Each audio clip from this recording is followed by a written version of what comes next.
गुफा के अंदर हवा भारी हो चुकी थी। चारों तरफ मशीनों की गूंज और बीच में खड़ा था डोरेक्स, भविष्य का रहस्यमयी रोबोट। उसकी लाल चमकती आंखें सीधी डोरेमोन पर टिक गई। डोरेमोन, तुमने वो गलती कर दी जो कभी नहीं करनी चाहिए थी, डोरेक्स ने ठंडी आवाज में कहा। नोबिता डर गया। गलती? कौन सी गलती? डोरेक्स ने जवाब दिया। समय में दखल देकर तुमने भविष्य के संतुलन को बिगाड़ दिया है। अब इस गड़बड़ी को मिटाने का एक ही रास्ता है, तुम्हारा अंत। शिजुका चौंक गई। नहीं, डोरेमोन किसी का बुरा नहीं चाहता। लेकिन डोरेक्स ने अपने दोनों हाथों से नीली बिजली जैसी किरणें निकालनी शुरू कर दी।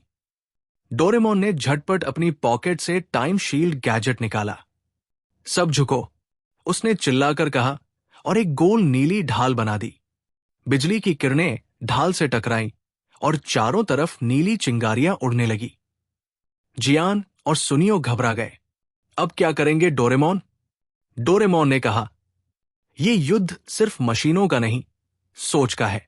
फिर उसने अपनी पॉकेट से मेमोरी रिफ्लेक्टर निकाला, एक ऐसा गैजेट जो किसी की यादें दिखा सकता था। अगर डोरेक्स में इंसानियत का अंश बाकी है तो हम उसे जगाएंगे। डोरेमोन ने रिफ्लेक्टर को डोरेक्स की ओर फेंका। एक पल में पूरा कमरा अंधेरे में डूब गया और स्क्रीन पर डोरेक्स की यादें उभर आई। वो भी कभी एक डोरेमोन था, लेकिन भविष्य में एक विनाश के बाद उसे दोबारा बनाया गया था ताकि वो समय की रक्षा करे। नोबिता ने धीरे से कहा, तो तुम भी डोरेमोन जैसे हो, बस अकेले रह गए। डोरेक्स की आंखों की चमक थोड़ी धीमी हुई। मैं अकेला नहीं, मेरा काम है सुरक्षा, डोरेमोन ने आगे बढ़कर कहा। सुरक्षा का मतलब विनाश नहीं होता, हमें भविष्य को मिलकर सुधारना चाहिए। लेकिन तभी टाइम कोर में हलचल मच गई। पूरा कमरा हिलने लगा। डोरेक्स ने कहा, अब बहुत देर हो चुकी है, टाइम कोर फटने वाला है। नोबिता ने डोरेमोन से कहा, कुछ करो डोरेमोन, अगर ये फटा तो पूरा समय खत्म हो जाएगा। डोरेमोन ने तुरंत रिवर्स क्लॉक स्विच गैजेट निकाला और उसे कोर से जोड़ा। अगर हमने इसे ठीक से रीसेट कर दिया तो समय फिर स्थिर हो जाएगा, लेकिन इसके लिए किसी को कोर के बहुत पास जाना था। डोरेमोन बोला, मैं जाऊंगा। नोबिता चिल्लाया, नहीं, तुम नहीं जा सकते। डोरेमोन मुस्कुराया, नोबिता, अगर मैंने तुम्हें हमेशा बचाया है तो एक बार तुम मेरे लिए हिम्मत दिखाओ। नोबिता की आंखों में आंसू आ गए। मैं तुम्हारे बिना नहीं रह सकता, डोरेमोन। डोरेमोन ने हल्के से कहा, तुम रहोगे, क्योंकि तुम अब बच्चे नहीं रहे। वो आगे बढ़ा और तेज रोशनी के साथ टाइम कोर के अंदर चला गया। कमरे में बिजली की लहरें फैली। सभी पीछे फेंक दिए गए। जब सबने आंखें खोली, कमरा शांत था। डोरेक्स गायब था और डोरेमोन भी नहीं था। नोबिता ने चारों तरफ देखा। डोरेमोन, कहाँ हो तुम? सिर्फ उसकी छोटी सी पॉकेट जमीन पर पड़ी थी। नोबिता ने उसे उठाया और रो पड़ा। तुमने फिर मुझे बचा लिया।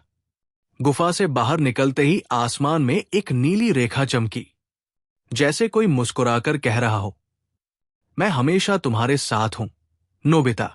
नोबिता घुटनों के बल जमीन पर बैठा था। उसके हाथ में डोरेमोन की नीली पॉकेट थी, जो अब बुझी हुई लग रही थी।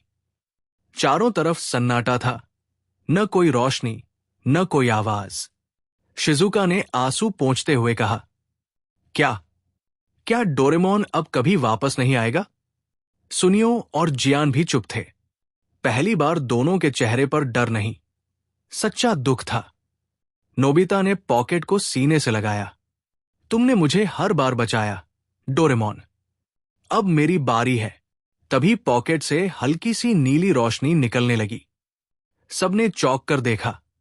वो पॉकेट अपने आप खुली और उसमें से एक छोटा सा गोल गैजेट बाहर गिरा। उस पर लिखा था, time seed only for Nobita. Nobita ने हैरानी से पूछा, टाइम सीड? ये क्या है? डोरेमोन की रिकॉर्ड की गई आवाज पॉकेट से गूंज उठी। नोबिता, अगर तुम ये सुन रहे हो तो इसका मतलब है कि मैं टाइम कोर के अंदर फंस गया हूं। लेकिन तुम्हारे पास इसे ठीक करने की ताकत है। इस बीज को सही जगह लगाओ, जहां समय का आरंभ होता है।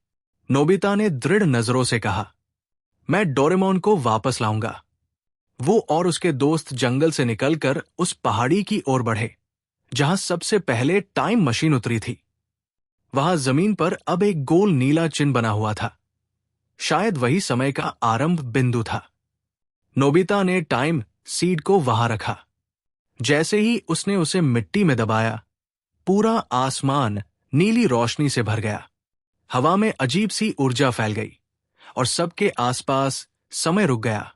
पेड़, पक्षी, सब स्थिर। नोबिता ने आंखें बंद की और कहा, डोरेमोन, वापस आ जाओ। धीरे धीरे मिट्टी के अंदर से एक हल्की धड़कन की आवाज आई। धक, धक, धक। फिर एक तेज नीली किरण आसमान की ओर उठी और उसी में से डोरेमोन की परछाई उभर आई। वो मुस्कुरा रहा था। नोबिता, तुमने कर दिखाया। नोबिता दौड़कर उससे लिपट गया। डोरेमोन, मैं जानता था तुम वापस आओगे। डोरेमोन ने हंसते हुए कहा, मैं तो बस देखना चाहता था कि अब तुम अपने दम पर क्या कर सकते हो। शिजुका ने कहा, तो अब सब ठीक है? डोरेमोन ने आसमान की ओर देखा। अभी हाँ, लेकिन समय का चक्र कभी नहीं रुकता। सुनियो ने हंसते हुए कहा, चलो अब घर चलते हैं, मैं बहुत थक गया हूं। सब हंस पड़े। जैसे ही वे टाइम मशीन में वापस बैठे, जंगल धीरे धीरे गायब होने लगा।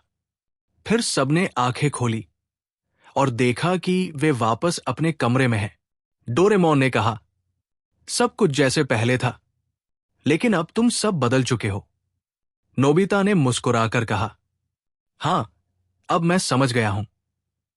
असली ताकत गैजेट्स में नहीं, दोस्ती और हिम्मत में होती है।